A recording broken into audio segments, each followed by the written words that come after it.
Помидорлардың төбесі кешегідей жырабайт етіп ширатылып кетіп еді. Ол ана перегной көп болған ғой астарында, содан жырабайт еткеннен кейін оларға сульфат калий беріп, сосын бірнеше күннен кейін монофосфат калийден құйып түзетіп алдым.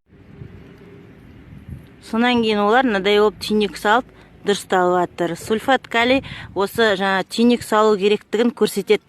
Арасында шамалы суды аз беріп, бір 5 күндей құрғатып, мына осы несіне түйнек салу керектігін естеріне салып тұруға да болады помидорларын. Көп суарып кетсең де қауық қиып, жапырағының массасын көбейтіп кетеді бұлар. Жаңағыдай сосын азот көбейсе төбесі бүйраланып, мынадай зеленый масса көбейіп кетеді, мынадай бүйраланып. Соны мына жерде де әлі бүйраланып жатыр екен. Сульфат калий мен монофосфат калий дұрыстайды. Түйнек салуға бағыттайды. Жапырақ салып кетпейді, кілең шөп болып, түйнек салуға қарай бағыттап кетеді сол кезде.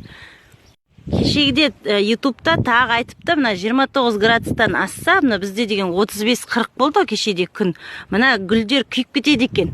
Гүлдер күйіп кеткен кезде сосын неге жеміс аз беріп қалды деген содан болады екен. Үстерін притенять ету керек екен. Сол кезде соған мен жаңа сетка келіп қойдым, қазір көрсетем сіздерге. Сетка келіп қойдым, соларға притеняющий базарда сатады екен. Осы помидорларын үстіне тартам деп. Әрі мынау клубникаларымды торғайлар